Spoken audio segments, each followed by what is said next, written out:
Welcome to Neuse River Resource Recovery Facility, as TJ said, and thank you for being part of this groundbreaking ceremony for this exciting project. It's probably not often that you hear the word exciting used to describe a wastewater treatment project, but to us at Raleigh Water, this really is an exciting project. And I'll tell you more about the exciting part in just a minute. But first, I'd like to tell you about the facility that we're at today, the Neuse River Resource Recovery Facility. It was first built in 1974. It had a treatment capacity of 40 million gallons a day. And many of you may remember that it replaced the wastewater treatment plant, the city's original wastewater treatment plant on Sunnybrook Road, which is now where the softball complex is, the Walnut Creek softball complex. Well, the plant's been expanded twice since then. We have a treatment capacity of 75 million gallons a day, and it makes it the largest wastewater treatment plant in the state today. During the 1990s, we did some important upgrades out here. We upgraded the treatment process to a biological nutrient removal treatment process to address the nutrient reduction requirements to protect the Neuse estuary. And we're doing a really good job of that. And I'm not just saying that because I'm the director. It's a very high-performing facilities. We've been, our nitrogen reduction performance has been what's considered exceeding the limits of technology. And for those of you in the wastewater treatment world, that's going to be less than 2 parts per million. And we're consistently doing that every day out here. I attribute that, of course, to some of our capital expenditures that we've had out here, thanks to our mayor and city council for their support on that. But I think a large part it's due to the hard work and dedication of our staff of water professionals who work out here. Many are who in the back of the room today. Hopefully you'll get an opportunity to speak to some of them today. I think you'll find that they are excited and passionate about their jobs. We also manage biosolids out here as part of the treatment process. So our current biosolids treatment facility equipment is reaching its capacity and the end of its useful life.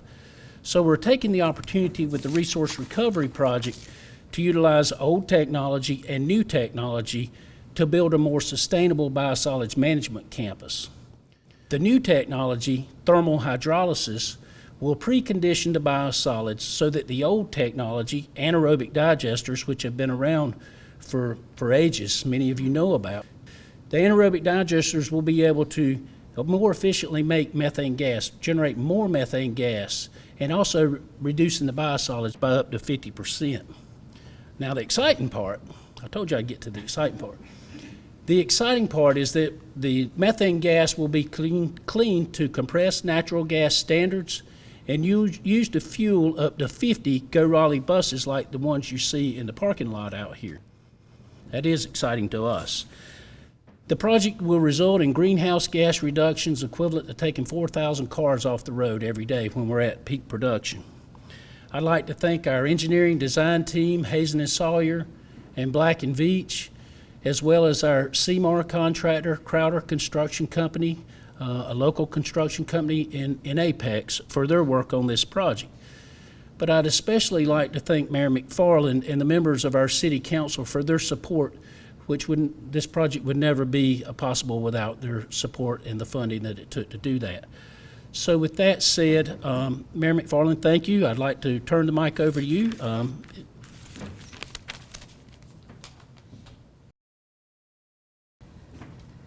Thank you very much, Robert. And good morning, and thanks everybody for being here today. It was kind of a drive out here, but you know, wastewater treatment is one of those sexy things we love to promote. You know, it is. But it's one of those things that everybody sure notices if it's not working, right. So I want to also thank all of the staff and shareholders who've been deeply engaged in this planning project, particularly those in the city manager's office, public utilities, transportation, and the Office of Sustainability. Sustainability and innovation are cornerstones of our work at the city and are strategically prioritized in the city's strategic plan. This project really does bring them both together. and puts the muscle behind city and state goals to reduce greenhouse gas emissions. The Office of Sustainability is in the process of preparing a community-wide climate action plan, which includes evaluating goals, actions, and strategies for reducing greenhouse gas emissions. In May of 2019, the City Council adopted a community-wide goal of an 80% reduction of greenhouse gas emissions by 2050. We are also playing a key role in the North Carolina Climate Cities Initiative, working with North Carolina's Department of Environmental Quality, Governor Cooper's office, and about a dozen other local governments to identify barriers and develop consensus action items to enable faster and deeper greenhouse gas reductions and create powerful connections and relationships with the utility, regulators, and other key stakeholders that have the ability to influence the development, adoption, and implementation of potential solutions. The Neuse River Resource Recovery Facility is the largest of the city's advanced wastewater treatment plants. Regional population growth and service demands could push this facility to more than 100 million gallons a day by the year 2040. The bioenergy project we are breaking ground on today will allow us to process the increase in a sustainable, environmentally friendly way, and is a modernization that will help make us more effective and efficient and will also help us to reach our sustainability goals. It was first identified in Raleigh's Climate Energy Action Plan in 2012, a plan that focused on energy and municipal greenhouse gas emission reduction. At the time, it was sort of a little bit of a dream project idea. Our Public Utilities Department, Transportation and Sustainability staff have always been committed to this project, however. It did seem like kind of a long shot, and it's getting ready to happen, so I know I'm very excited about it, and I know the community is too.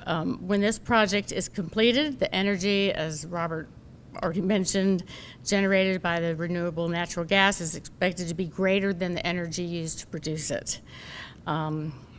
Knowing that a large amount of Raleigh's community-wide greenhouse gas emissions come from transportation, this project is an exciting and a very important example of the kind of innovative thinking that we can all do that can greatly benefit the health and quality of life for all of Raleigh residents.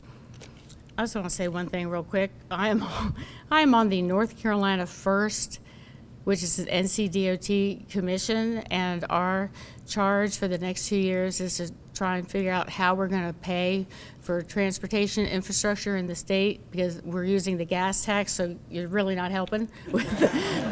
But this is exactly why we're doing but this is exactly why we're doing this, because we want to get away from the fossil fuel consumption, but we still love this project. In addition to the greenhouse gas reduction on this site, this project will decrease the number of solids produced, even as the city and our region grow, by 48%, which will decrease hauling costs.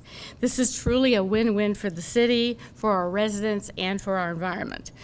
So I look forward to return, if you have me then, so I won't be mayor, to see the safe, reliable, and affordable supply of renewable natural gas powering our buses and helping our local economy grow and thrive. Thank you all for being here, and thank you for inviting me today. Appreciate it.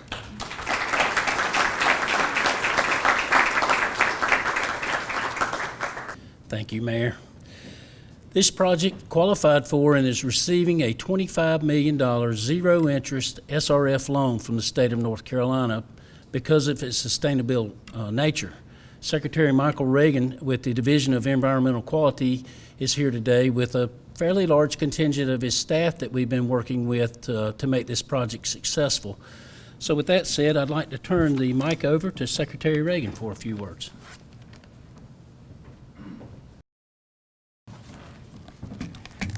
Good morning. I'd like to say to Robert, thank you and your staff for the excellent leadership. It's been a great partnership to have with the City of Raleigh. And I am not ashamed to say you're not the only one that's excited.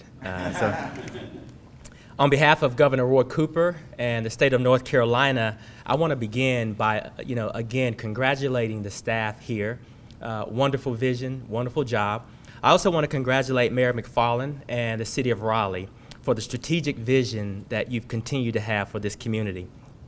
You know, long after our term in public service, we'll be judged by the world that we leave behind for our children and grandchildren. And so as the mayor concludes her service to the city, I can think of no greater legacy than the legacy of an environmental steward and environmental champion.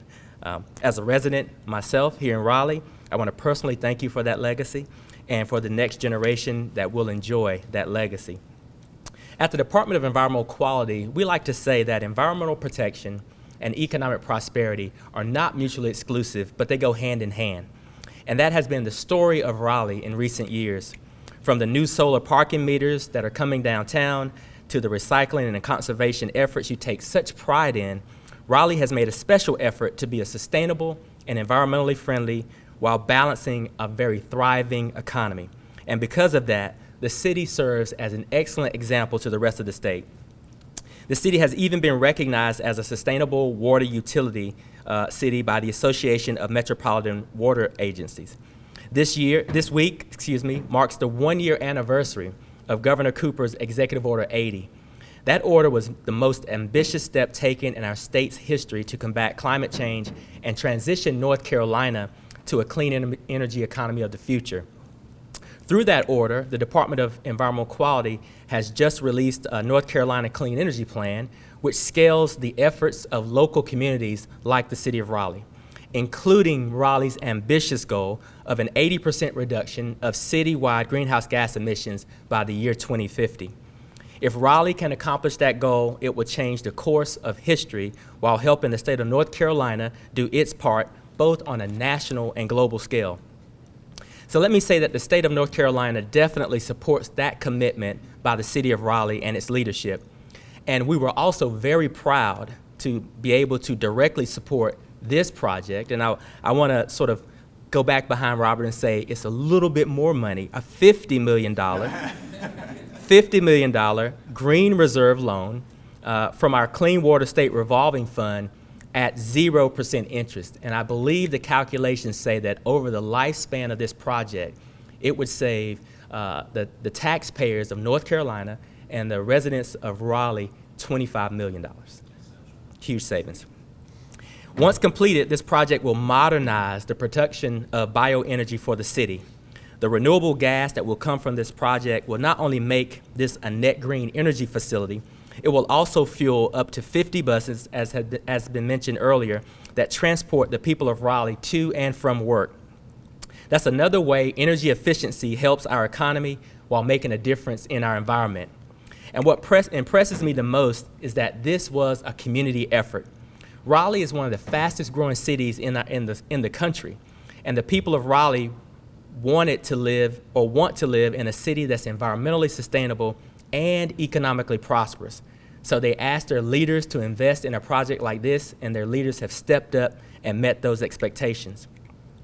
The leaders of Raleigh had the foresight to turn population growth into an environmental solution of its own, using the increased amount of water treated here to increase the amount of bioenergy that will be created. You know, folks, this is a game changer, and we'll be sharing this story with the rest of North Carolina as we continue to think about how we reduce our greenhouse gas footprint. So again, congratulations on this groundbreaking. Hats off to the leadership of Robert and Mayor and the City Council. Thank you for your leadership, and thank you for being such excellent partners to the state of North Carolina. Thank you.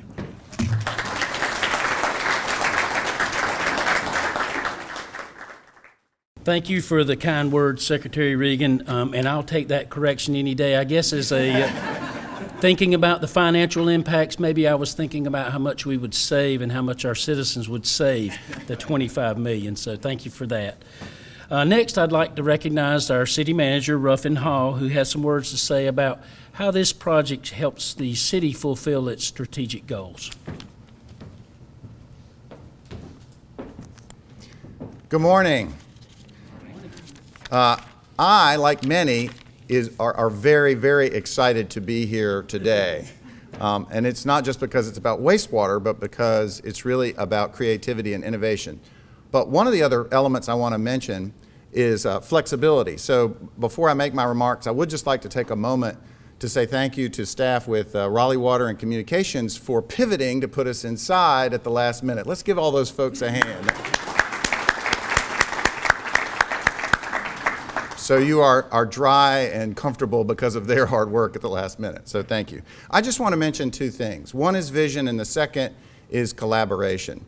A project of this magnitude doesn't just occur quickly.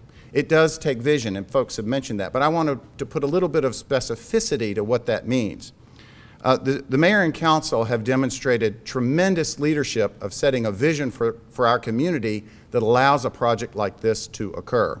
The city's vision statement, to pursue world-class quality of life by actively collaborating with our community towards a fulfilling and inspired future for all. There's a lot of important words that are in there, but really inspiring future to me is what captures that vision. That vision is then articulated in our strategic plan, and I'm not going to get all policy wonky here and talk about strategic planning terms. But it's important because this project actually started years and years ago. There are two facets of our strategic plan that this project actually touches. One is a focus area called growth and natural resources, and the second is another focus area on transportation and transit. And so those vision elements were embedded earlier, but certainly in place, in April of 2015 when the council adopted that first iteration of the strategic plan. And then here we are today. So as someone once told me, and I don't know who said it, vision without action is just dreaming.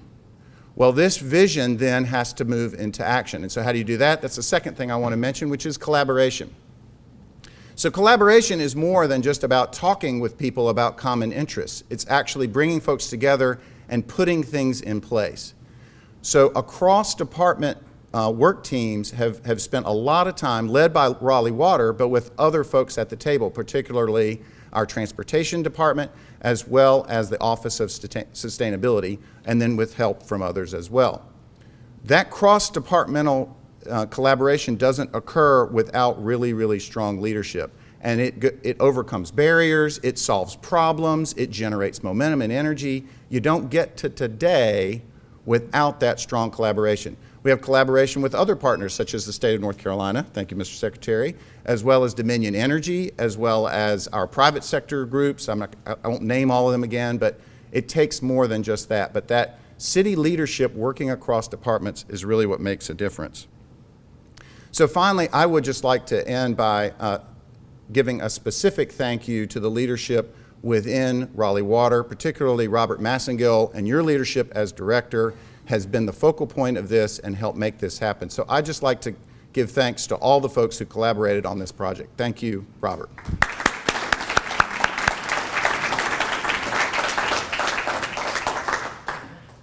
Okay, that's the end of our formal announcements and talking points. And if we can have the mayor and secretary, manager, Councilor Cox, welcome.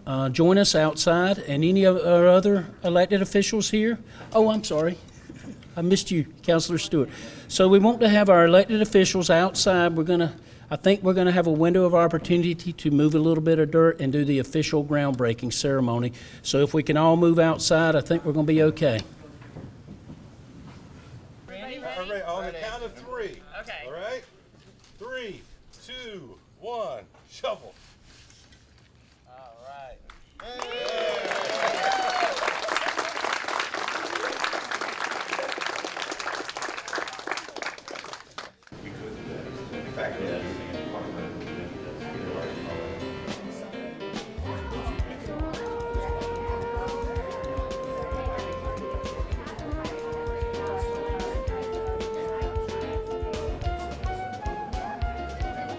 Yeah.